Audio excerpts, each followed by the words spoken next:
Looking at the global trends, it increasingly does seem that zero-emission vehicles may have finally reached the cusp of mass adoption. Do you see any opportunities in this space, either in specific vehicle manufacturers or in related technology? Well, I would say that Charlie and I for long have felt that the auto industry is just too tough. You know, the Ford Motor Company, Henry Ford looked like he owned the world with the Model T, and he brought down the price dramatically. He took up wages dramatically. He might have been, with a different personality or some different views, he might have been elected president of the United States.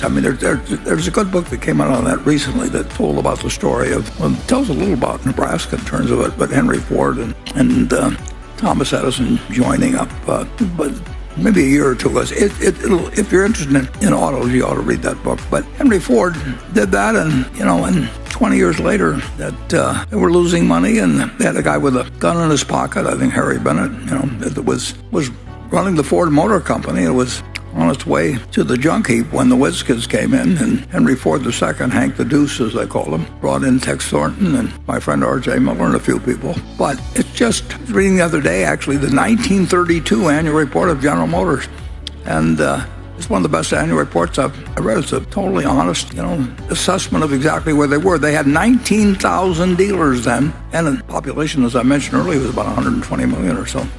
And now with 330 million people, all brands in the United States have like 18,000 dealers or something. It's just a business where you've got a lot of worldwide competitors. They're not going to go away, and it looks like there are winners at any given time, but it doesn't get you a permanent place. Although, as I mentioned, I would say Ferrari is in a special place, but they only sell 11 or 12,000 cars a year. And U.S. last year, I think there were 14 million. Something, and it's not a business where we find it fascinating to be in. We like our dealership operation, but I don't think I can tell you what the auto industry will look like 5 or 10 years from now.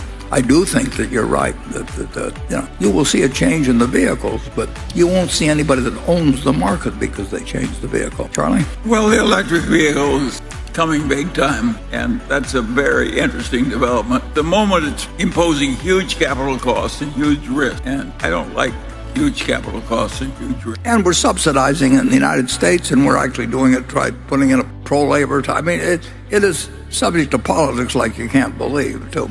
But it's going to be with us. We're not going to quit driving cars, and the American public has a love affair with them, but I think I know where Apple's going to be in 5 or 10 years, and I don't know where the car companies are going to be in 5 or 10 years. And I may be wrong. We've probably not followed the auto business. Intense interest. Charlie's firm was the specialist in General Motors